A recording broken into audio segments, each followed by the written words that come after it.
ঘূর্ণিঝড় শক্তি উপকূল জুড়ে সতর্কতা জারি। গত কয়েক ঘণ্টায় ঘূর্ণিঝড় শক্তি ক্রমেই তীব্র আকার ধারণ করছে। আবহাওয়া অধিদপ্তরের সর্বশেষ তথ্য অনুযায়ী এটি বাংলাদেশের উপকূলীয় এলাকায় আঘাত হানার সম্ভাবনা প্রবল।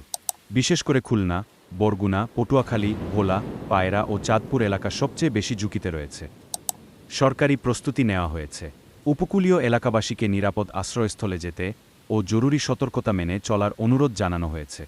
আবহাওয়ার তীব্রতা বৃদ্ধির কারণে সমুদ্রবন্দরগুলোকে নোংরা এবং যানবাহনের চলাচল সীমিত করার নির্দেশ দেওয়া হয়েছে। বাতাসের গতি ঘণ্টায় ৮০-৯০ কিলোমিটার পর্যন্ত বৃদ্ধি পেতে পারে বলে জানা গেছে। এছাড়াও জোয়ারের কারণে নদীতীরবর্তী এলাকায় বন্যার আশঙ্কা রয়েছে। বর্তমান পরিস্থিতিতে সকলেরই উচিত আবহাওয়া বিভাগের হালনাগাদ বার্তা অনুসরণ করা এবং প্রশাসনের নির্দেশ মেনে চলা। প্রাকৃতিক দুর্যোগ মোকাবেলায় আমাদের সচেতনতা ও প্রস্তুতিই পারে বড় ধরনের ক্ষয়ক্ষতি থেকে রক্ষা করতে।